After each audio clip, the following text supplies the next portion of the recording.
How do? Yes, I'm still the boss. That's my wife says I can be. I hope you're well. Right, I've been looking into Featureman a little bit more. This kindly old granddad type figure.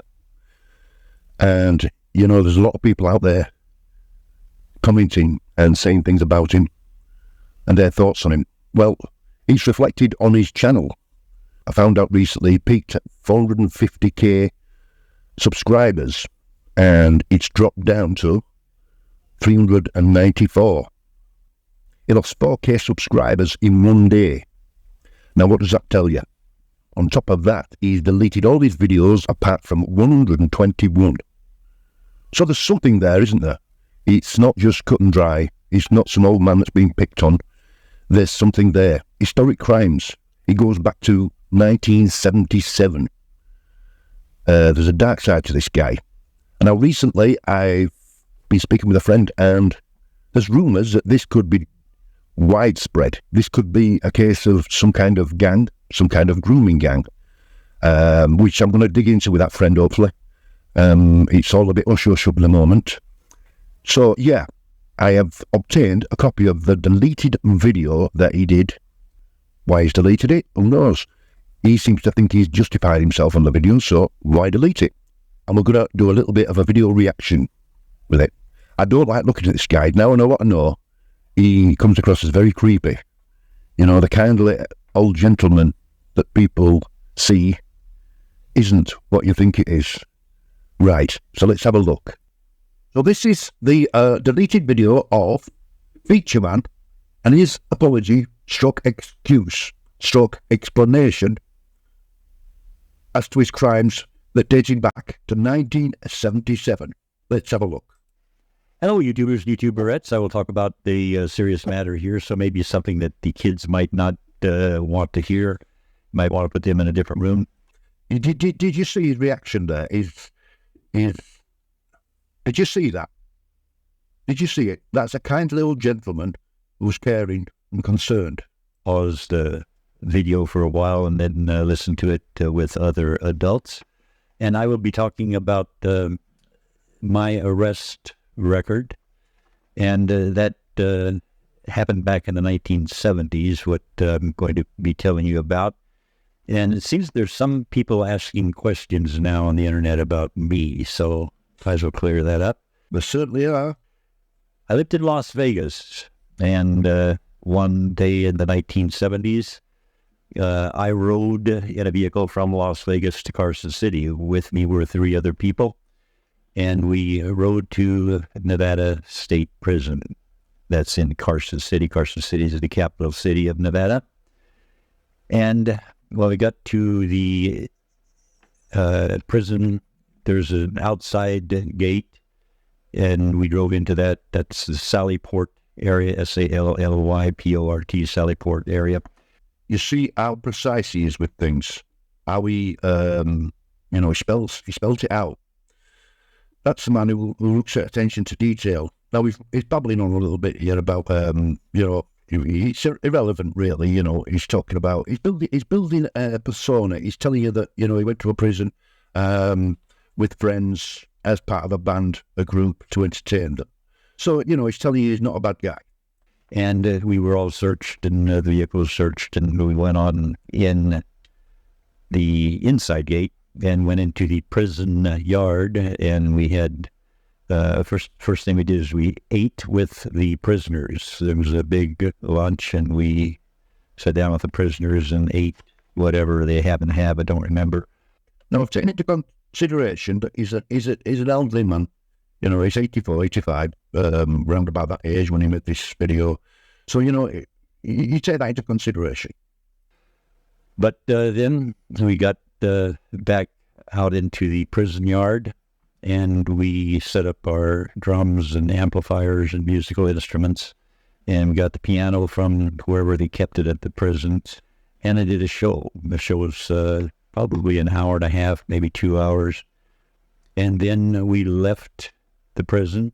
Same day, we were there for probably 2 hours, and then I drove home. Yeah, that was in the early 1970s. Now, Now, he's set the stage there. He's told you that, I'm not a bad guy. This is what we used to do. We used to go to venues and entertain people. That's what he's setting a stage to let you know what kind of person he is, or what he wants you to think he is. That was the only time I have ever been inside the walls of Nevada State Prison. That's the only time it happened. I did a show there. It was a fabulous show. We got some of the convicts up to perform with us in our band, and I wish we'd had video cameras back in those days, but we did not. So it is just a fond memory in the minds of the few people who might remember that show. Now, about 1977, I became involved with the court system once again. I was arrested.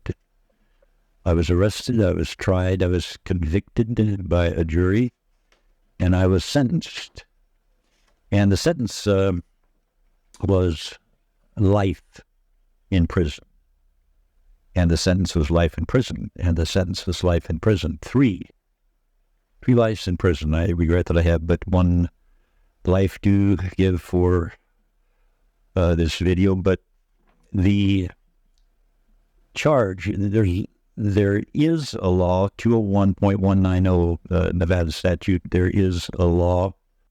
Oh, have you seen how he's become very cautious of how he puts things? He's thinking, you can see him thinking that, I've got to make sure I say this with damage limitation, with self-preservation. Now, he mentioned the law that we looked into, and I did, if you look at the previous video, I did find the law. It was a revised law. I couldn't go back to 1977 or before then, because there just isn't out there. There is previous editions of this law, but it doesn't go back that far. So, and we know what the law is. It's crimes against nature. If you look at the previous video I did, I read it out, but I left the certain words out because YouTube don't like it. But you can read on there what the actual crime he was accused of and convicted of, from what it is. Excuse me. Crimes against nature. So, sorry, I've interrupted him now. I'll let him carry on and explain his version of things. About public decency, you're not supposed to have intimate relationships with other people in public. 201.190, commission of certain sexual acts in public. I'm reading off the screen here. What I see here is, he's a very clever man. He's making out that this law is outdated and intimate sexual relationships in public, as though it's a crime. I think he's emphasising on certain sexualities that weren't allowed to engage. I would say he's softening the blow. But in 1977, 201.190 read differently. I helped get it changed. I was in court more than 50 times, and I did write either writs or motions. I can't remember now because it's been a long time ago, but I wrote either some writs or some motions, and I got consideration by Nevada Supreme Court, and I would always talk about the vagueness of 201.190.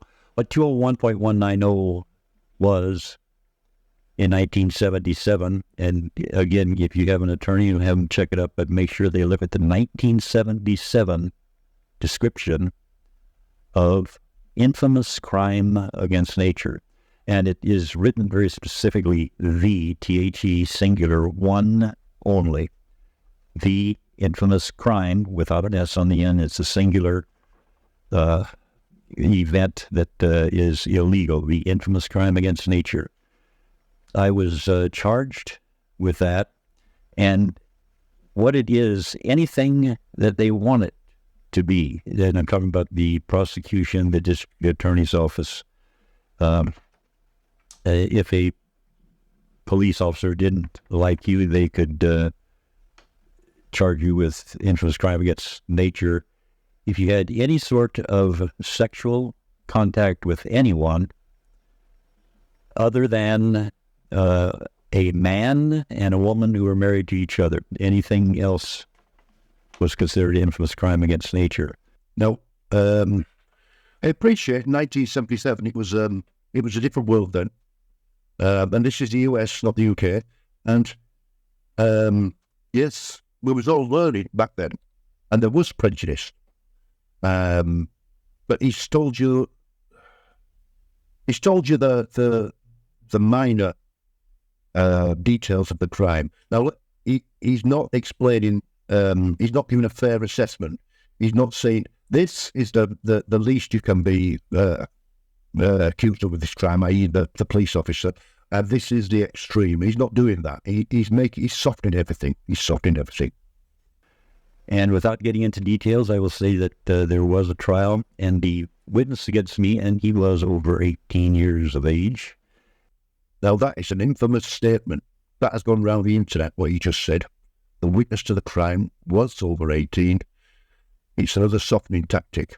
The witness against me admitted on the witness stand that he was lying when my attorney cross-examined him about certain errors in what he had said and used as his statement in court. Right. What are those? What are those lies? This seems to be all in your favour. You seem to be saying, he's a liar now. He's a liar. Okay, that's fine.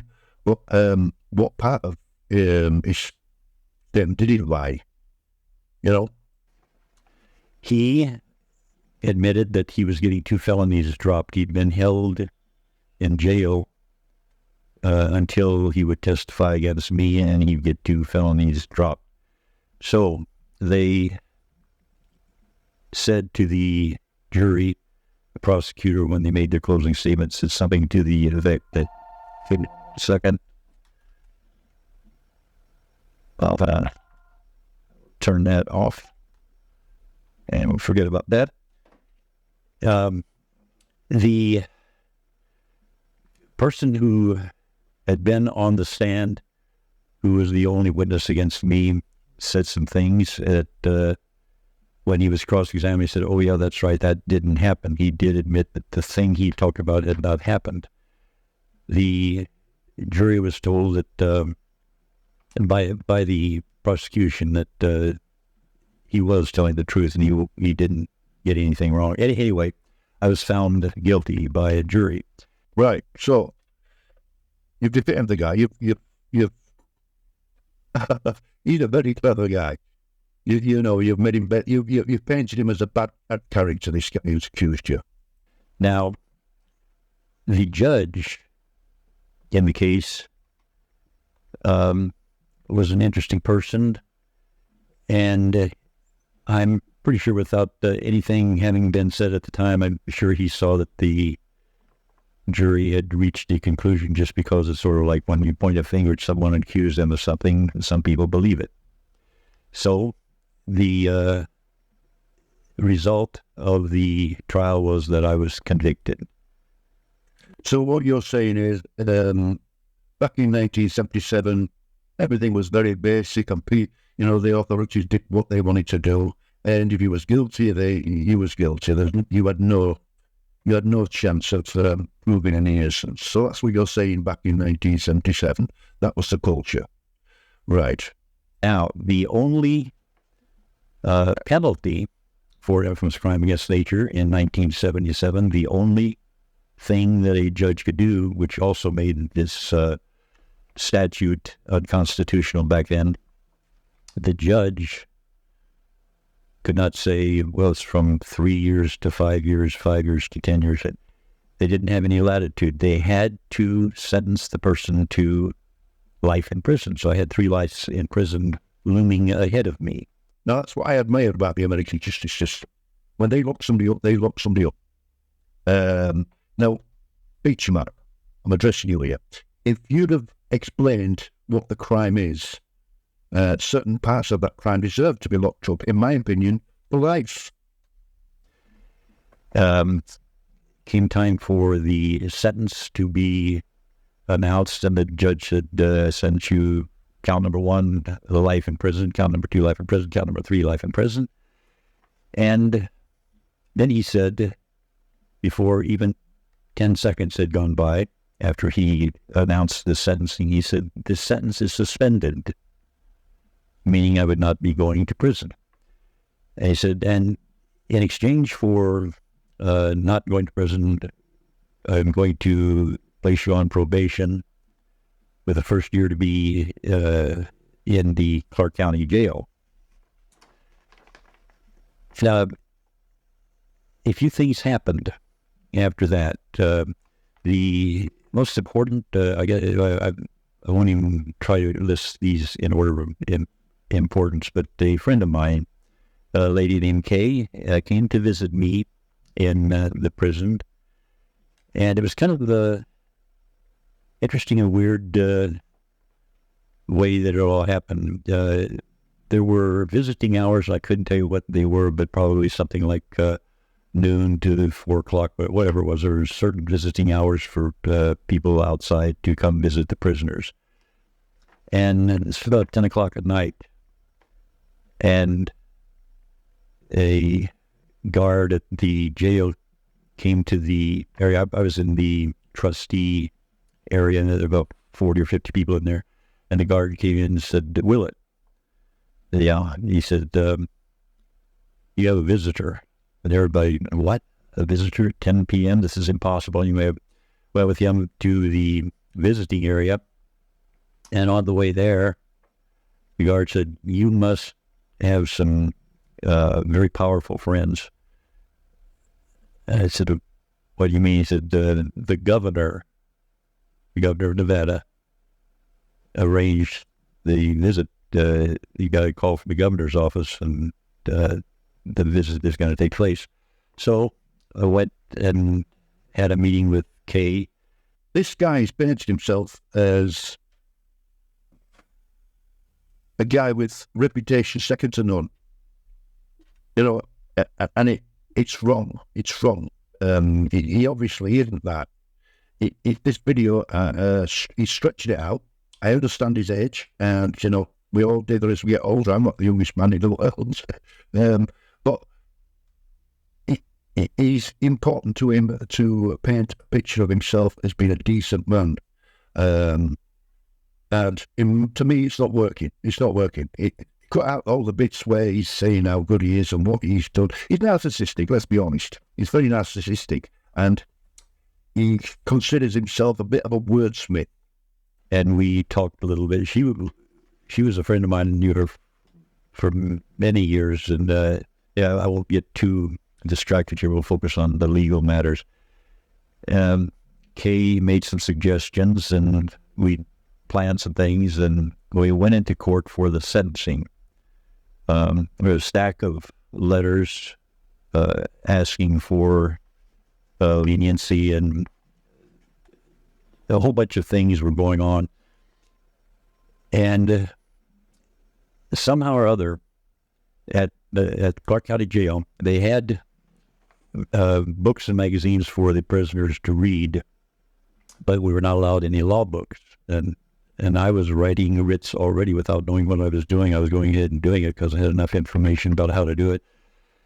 But a Reader's Digest magazine came into the place where I was with the trustees, and I started reading the Reader's Digest. This is where he makes himself a martyr. This is where he paints the picture that he, you know, the Hollywood underdog, the Hollywood movie, the underdog, who you know, goes from zero to hero. You have some good stories. And one of the stories was about Ex parte Milligan, EXPARTE MILLIGAN, Ex parte Milligan. You can look it up. It has to do with due process. And I realized after reading it that the judge did not have the authority to place me in jail as a condition of probation. And the reason being,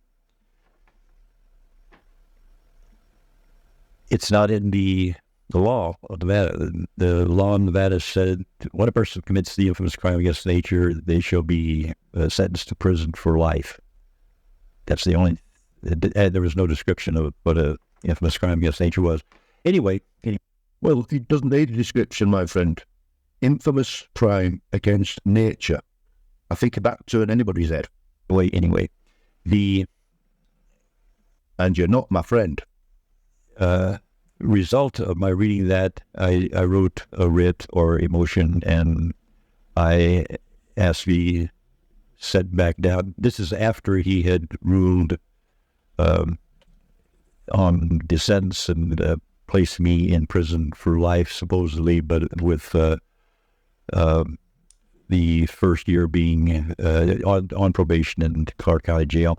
And so I got myself back into court. And they brought in my attorney, and there was a prosecutor. And the judge said, Ms. Willard, I have your document here where you want to challenge my authority to place you in Clark County Jail for 1 year. He said, but before I rule on this, I think it would be good for you to listen to a writ or motion that the deputy district attorney wants to submit. I said, fine. So the deputy district attorney said, we asked for the release of Tom Willett. And what the heck is going on? And he talked about what a great model president, which I'm no more great than the next person. But he talked about the great Tom Willett. Why say it? Yeah, this is the district attorney. This is the person who's supposed to be coming after me, and he's asking for my release.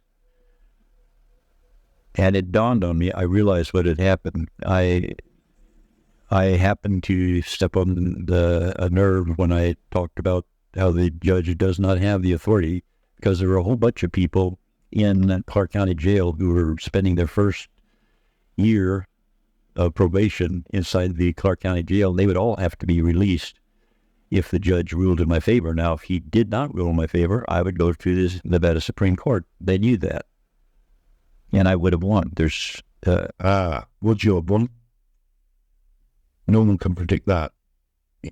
Everything, this is the Hollywood movie star. You can see where he's coming from. There are many people that I want to thank, but anyway, I was released, and I never had any more problems with that. Now there's a YouTube attorney wannabe who thinks that something that happened 45 years. Is there anyone? Is that not you, a YouTube wannabe attorney? Else out there who's got 45 years of a clean record, and I haven't sneezed in public or anything. I mean, let's be sensible about this. Damage limitation coming in here, guys. 201.190 was an unconstitutional law. I helped get it changed. You see, in America, the Constitution is everything. Everything. It gives it gives the people rights, and they use that, which they should. It says they've got this Constitution, and it's quite controversial that it's outdated, but they all use that. They charged me with a crime that had only one punishment: infamous crime against nature. Anyone who commits that shall be sentenced to life. So, listen, Tom, tell us what you actually did then, and we'll tell you whether we think you deserve that punishment. And again, if you have an attorney friend who has access to 1977 law books, get them to take a look at this. Ask them, is this constitutional when you have a vague supposed law, a statute on the books? No, I appreciate what he's saying, but 1977 was 1977. We're now in 2023. In the UK, if you commit a crime in 1977 and you get found guilty in 2023, they will go back to that year, and the punishment will reflect that. From that year you did the crime, and that's basically what they've. Why don't you accept what you've done? And it says you can't do whatever I think is a crime. Even if you didn't do it, it doesn't matter if I think you did it. That's about all. I will thank some people. The Hull family, Hull, the Baker family, Baker. There we go. Another example of me being Mr. Popular. I'm a family-friendly man. Make sure I get all of them here. I'm reading the wrong page here. Anyway, the Bakers, the Hulls, the Bannermans, Judge J. Charles Thompson. I don't know if he's still alive or not. I hope he is. And who else am I forgetting? I know I'm forgetting a lot of people, but my experience at Nevada State Prison, they had good food for me. They treated me nicely. The prisoners were nice. I have no bad memories of any of the experiences I've had. And I'm happy to be at YouTube and let your friends know about the video and let them watch it too. Anyone who's in a situation where you are dealing with law enforcement that is not proper, do stand your ground. I did not make any deals with any police or district attorney or anyone. Everything happened because I happened to have some friends and because things went well for me. I've had a good life, so I thank you very much for watching. Tom Willett and the infamous deleted video. Damage limitation. Self-preservation. This guy is sly. He's got a belly lower than a snake. Wow. Now, if you take away the kindly old gentleman image and you put a guy 50 years younger, and then start thinking of what he's done, he's very, very manipulative. And I don't believe a word he said. I honestly don't. I think he's tried to justify something. Yeah, the authorities made a cock-up, if you like. There was a loophole in the law, that could release many prisoners. And he threatened to bring that to the public's attention. Now, I wonder what kind of reception he got in prison. I wonder what kind of he said he was sky. He did okay, it was fine. The food was good. But I wonder what kind of reception he got. Well, if it was a good reception, we know why, don't we? In the UK here, we have what they call a VP week, vulnerable prisoners. Is that where he spent his time? 1 year for the crimes he's committed. 1 year incarcerated. Was that enough? Let's keep digging. Let's keep looking. Thanks for watching. Love you all to bits. God bless. Godspeed. Please subscribe, like, and hit the notification bell for more videos. Love you all to bits. Bye now.